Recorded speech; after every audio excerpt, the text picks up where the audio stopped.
Hello, wonderful audience. Thank you for choosing to spend your time with me.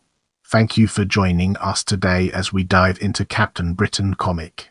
Captain Britain is a British comic feature published by Marvel UK, the British division of Marvel Comics, between 1976 and 1985, in various anthology magazines. The first of these was named after the strip and debuted the first incarnation of Captain Britain, Braddock. The strip was revived in 1980 and appeared in various British comics before headlining a second eponymous series in 1985. After this was cancelled in 1986, many of the characters and concepts were incorporated into the Marvel Comics series Excalibur. As we progress, let's zoom in on creation and examine its role in shaping our overall narrative. Marvel UK had been established in 1972.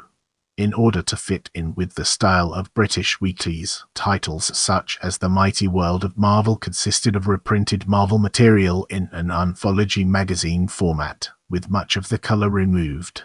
However, these failed to make a major impression on the market, which was dominated by titles of original British material from Fleetway Publications and DC Thomson.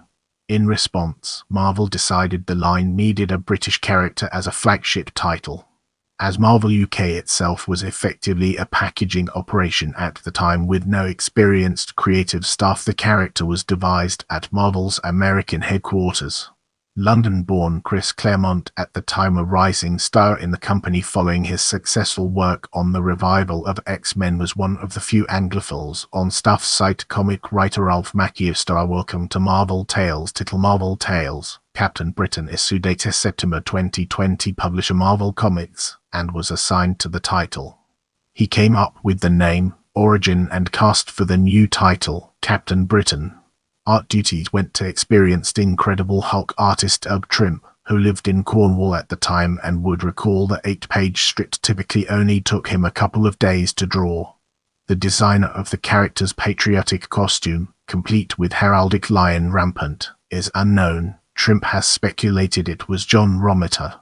The character's origin tied into British Arthurian myths, seeing Thames University science student and part-time laboratory assistant Brian Braddock granted the powers and identity of Captain Britain by Merlin and his daughter Roma after a motorcycle accident on Darkwu.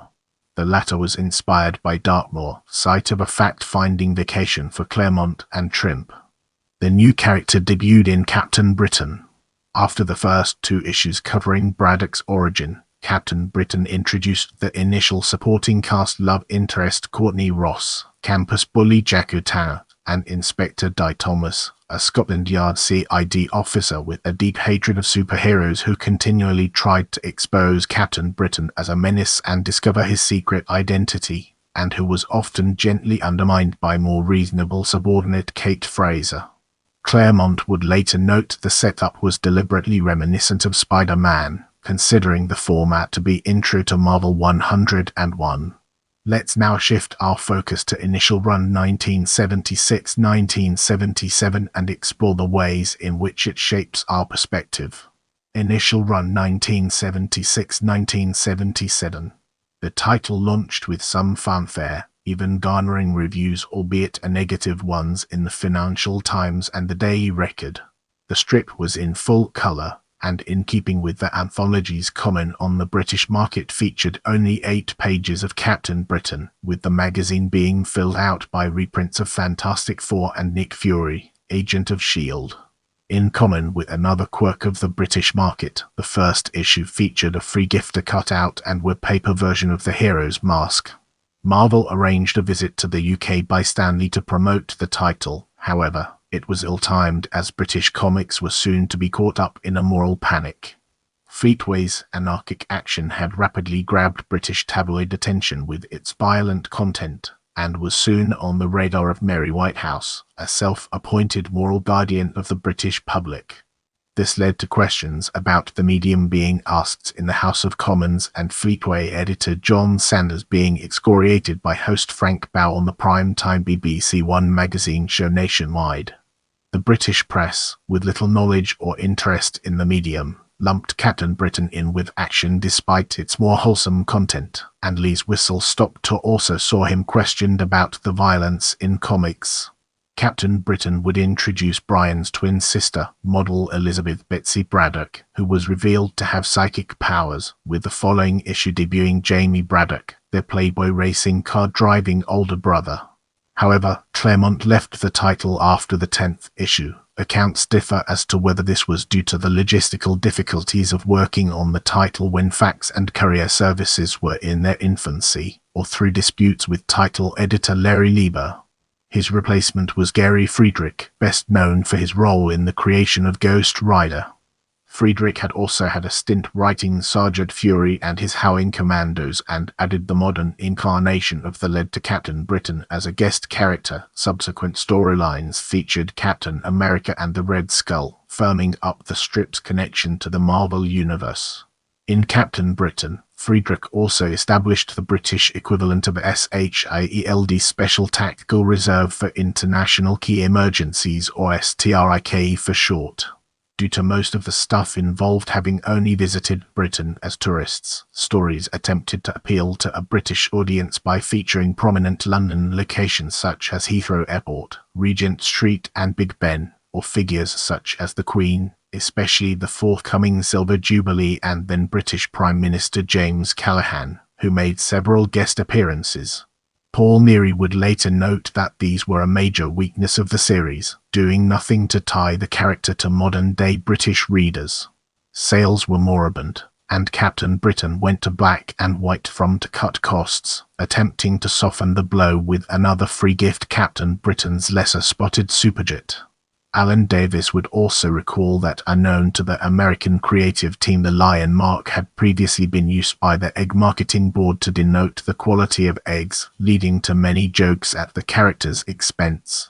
In a 1986 article for Amazing Heroes, N.A. Collins named Captain Britain's first costume among the 6 worst male superhero looks in comic history up to that point, noting the weird sunroof mask and the tacky Avon jewelry.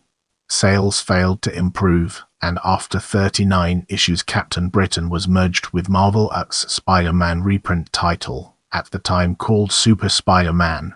Captain Britain was initially featured on the front page of Super Spider-Man and Captain Britain alongside the web-slinging hero, but as the weeks went on would occupy only a small corner of a handful covers. By this point Friedrich and Trimp had also left and the strip would be subject to several creative teams made up of Marvel staffers, with contributors including Lieber, Bob Budiansky and Ron Wilson, leading to a drastic fall in quality and consistency. A hardback annual, compiling selected reprints from the weekly title, was also produced. Meanwhile, Captain Britain had already appeared alongside Spider-Man in America. Claremont was working on Marvel Team-Up with John Byrne and decided to use the format as an introduction for Braddock via the device of him briefly rooming with Peter Parker. The 2-issue storyline also saw the debut of Arcade and his Murder World. However, it was not enough to raise any immediate interest in the character from American readers, and in Britain the black and white reprint of the Marvel Team-Up issues split into 3 episodes apiece ended Captain Britain's run in the pages of Super Spider-Man, concluding in dated December 14, 1977, a little over a year after the character's debut. Moving forward, we'll be taking a closer look at Revival 1979-1986. Revival 1979-1986. The character had been a conclusive failure for Marvel. As a result, they realized that they needed to recruit from the British comic scene, and in August 1978 Stan Lee headhunted Diskin, the force behind the Eagle Award-winning House of Hammer horror anthology. In what the specialist press called the Marvel Revolution, Skin insisted on funds being made available to make homegrown material. Among his efforts was Hulk Comic, a weekly styled like Marvel X Rivals Boys comics. The title mixed reprints with new material, including a fantasy strip starring the Black Knight, a character Skin had always liked but felt was a poor fit with the modern-day America. Skin believed readers at the time would take to Marvel superheroes better if they could be blended with more popular boys' comic genres, such as fantasy.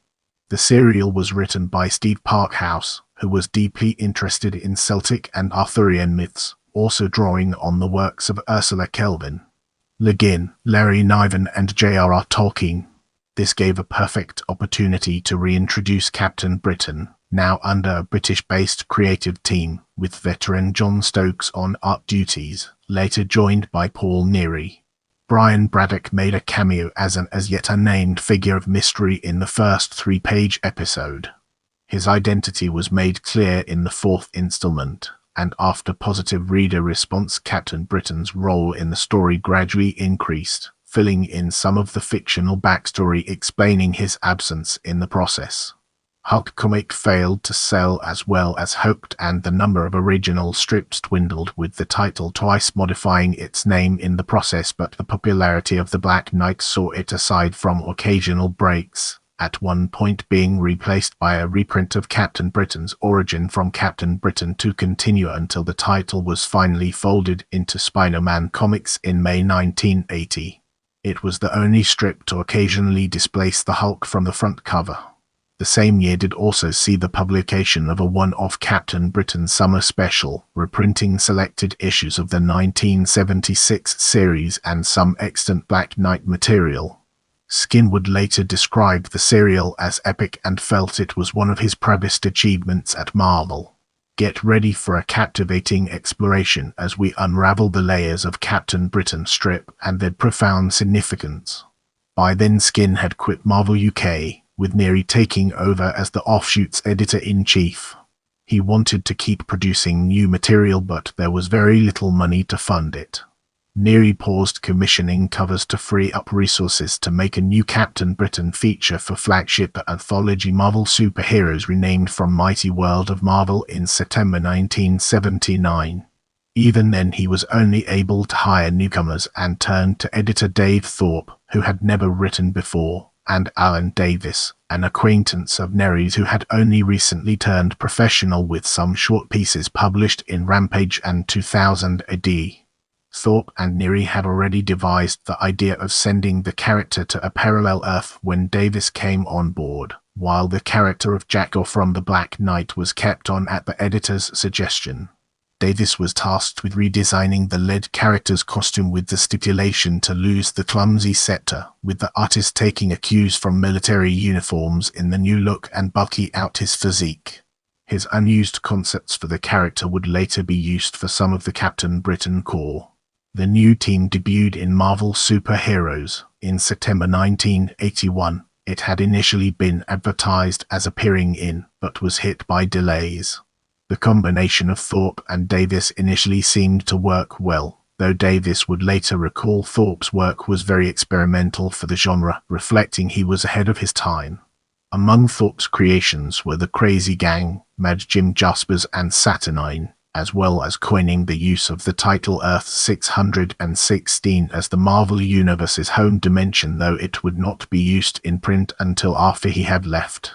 However, Thorpe would fall out with Davis and Marvel after only a few months, when he wrote a story featuring Captain Britain resolving the troubles in Northern Ireland. Davis felt this trivialized the issue to the point of offensiveness. Neary agreed and ordered Thorpe to rewrite the story. The writer turned in the same script, modified only to use obvious anagrams in place of real names associated with the troubles. Davis was infuriated and Neary again backed the artist, leading to Thorpe leaving the strip. It would be his only published comics work. His replacement was Alan Moore, who had contributed stories to Marvel X, Doctor Who Weekly and Star Wars Weekly licensed titles. The new team moved the strip in a darker tone, reconfiguring Jaspers as a powerful reality-warping mutant and introducing the unstoppable hero-killing Cybite the Fury. Jackal was killed off, and in Marvel Superheroes Captain Britain seemed to join him. This allowed the strip to cover the character's resurrection and history in a new title, The Daredevils, in January 1983. The title's critical success allowed the page count of the Captain Britain strip to increase in page count. In keeping with the heavier tone of the Jaspers Warp storyline at the time, the anthology also featured reprints of Frank Miller's acclaimed Daredevil run and appearances by Marvel X masked vigilante Night Raven. Despite both the new title and the ongoing strip receiving good notices, including an Eagle Award, The Daredevils was a sales disappointment and was cancelled after 11 issues in November 1983, with Captain Britain transferring back to the relaunched Mighty World of Marvel. Following the conclusion of the Jaspers Warped storyline in June 1984, Moore left the series. The writer has stated that this was due to Marvel firing editor Bernie J. However, Davis recalled that J had resigned on her own terms, and that Moore had departed due to a financial dispute. Despite this, Moore still recalled enjoying the results of his work on the title, feeling it was overshadowed at the time by his work on Marvelman and V for Vendetta. Meanwhile, the character was also selected for a sizable role in Marvel Superhero Contest of Champions, a crossover limited series published by Marvel's parent company. However, delays saw the title originally created as to tie in with the 1980 Summer Olympics held back until 1982. Captain Britain was parachuted in to take the place of Captain Marvel in the story after the latter had been killed off in the death of Captain Marvel. However, at the time Marvel's New York bullpen was unaware of the redesign of the character, who appeared in his original costume throughout. A similar error was committed by Steve Ditko when Captain Britain made a brief cameo in Zorro M. Spotcha Night.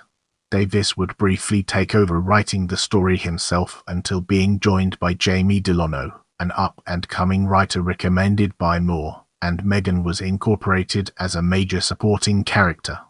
Neary had also left Marvel UK, being replaced by Ian Rimmer.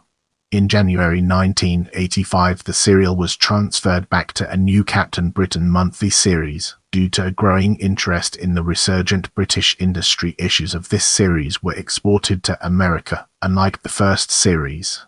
The series is notable for Betsy Braddock briefly taking over the role of Captain Britain, which would become a permanent change in 2019, and for Captain Britain killing the villain Slaymaster by crushing his head with a large rock. Davis defended this, feeling it was justified due to the villain showing he would kill again, something he contrasted with Batman's unwillingness to kill the Joker. Sales were initially respectable but began to fall, while Davis felt Delano wasn't interested in the superhero genre and was also finding his own time to be taken up by a lucrative role as artist for Batman and The Outsiders. As a result, he was given extra pages in Captain Britain to tie up the storyline as the series ended in February 1986. The serial's acclaim and the growing reputation of its creators saw Marvel plan a reprint of the revival in anthology title Marvel Premiere. However, British copyright law at the time was different to that of America. While Marvel owned Captain Britain, their British employees owned copyright to the stories they created for the title, and had to give permission for reprints. Moore, irritated to find out this had been biased for some of his Doctor Who work and a dispute over the character of Marvelman, refused to sign off on the reprints, ending both the plans for American reprints and his professional relationship with Davis. As a reconciliatory gesture, Moore would eventually give permission for the material to be reprinted in 1995, and his storylines along with Thorpe's would be reprinted in the deluxe miniseries X-Men Archives featuring Captain Britain. The strips were coloured and have since been collected in trade paperback form. Captain Britain, meanwhile, would appear as a guest character in Captain America 306, with art from Neary. With that being said, let's now move on to After Cancellation.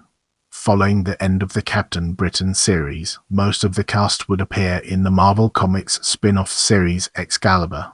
If you have any suggestions for future videos, feel free to drop them in the comments section.